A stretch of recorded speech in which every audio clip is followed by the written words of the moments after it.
ఉగాది పర్వదినాన కలియుగ దైవమైన శ్రీ వెంకటేశ్వర స్వామిని దర్శించుకోవాలని తిరుపతికి బయలుదేరాము. ఉదయం 5 గంటలకు ఆర్టీసీ కాంప్లెక్స్ తిరుపతికి అయితే రీచ్ అయ్యాము. అలిపిరి మార్గంలో వెళ్లే భక్తులకు ఒకరోజు ముందుగానే రాత్రి 9 గంటలకు SSD టోకెన్ ని ఇస్తున్నారు. శ్రీవారి మెట్ల మార్గంలో వెళ్లే భక్తులకు ఉదయం 6 గంటల నుండి SSD టోకెన్లు ఇవ్వడం జరుగుతుంది. మేము ఉదయం 7 శ్రీవారి మెట్ల దగ్గరికి రీచ్ అయ్యాము. ఇక్కడ ప్రతిరోజు 5000 సర్వదర్శనం టోకెన్లు ఇవ్వడం జరుగుతుంది. సర్వదర్శనం టోకెన్ లేని భక్తులు కూడా శ్రీవారిని దర్శించుకోవచ్చు, కానీ వెయిటింగ్ టైం అనేది కాస్త ఎక్కువగా ఉంటుంది. దాదాపు 1 గంట లైన్లో అయితే వెయిట్ చేశాము. ఫైనల్గా సర్వదర్శనం టికెట్ అయితే దొరికింది. ఆ తర్వాత లగేజ్ కౌంటర్లో పెట్టేసి శ్రీవారి మెట్లను ఎక్కడం స్టార్ట్ చేశాం.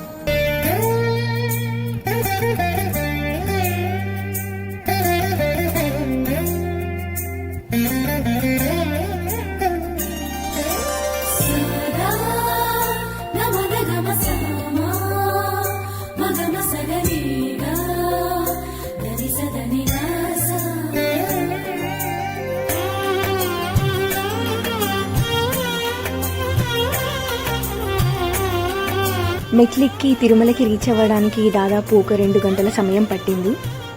ఆ తర్వాత శ్రీ వెంగమాంబ అన్నప్రసాద కేంద్రంలో భోజనం పూర్తి చేశాము.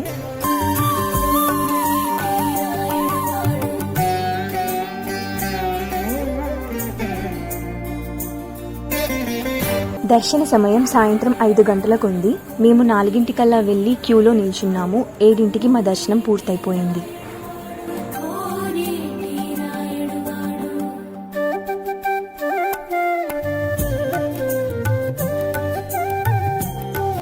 ఉగాది పండుగ రోజున గుడి ఆవరణాన్ని ఎంతో బాగా అలంకరించారు. వసతి గృహాలు ఉన్నప్పటికీ కూడా ఆ దేవుడి వైభోగాన్ని చూస్తూ మేము గుడి ఆవరణంలోనే నిద్ర చేశాము.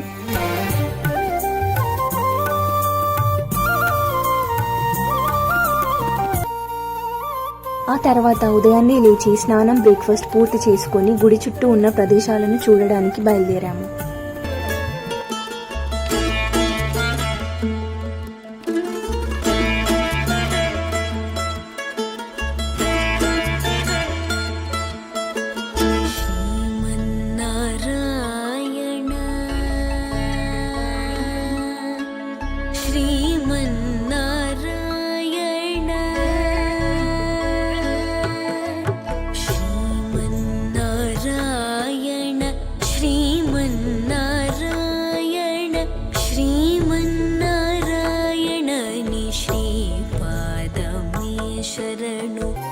ఆ తరువాత శ్రీవారి పాదాలు అనే ప్రదేశానికి బయలుదేరాము. ఆ శ్రీనివాసుడు తిరుమల కొండపైన మొట్టమొదటిగా తన పాదాన్ని మోపిన ప్రదేశంగా ప్రసిద్ధి చెందింది. ఆ తరువాత ఈ కొండపై ఉన్న మరో సుప్రసిద్ధమైన ప్రదేశం జాపాలి, ఆంజనేయ స్వామి కొలువుదీరిన ప్రదేశం. దీనిని అంజనాద్రి అని, ఆంజనేయ స్వామి జన్మ ప్రదేశం అని కూడా అంటారు.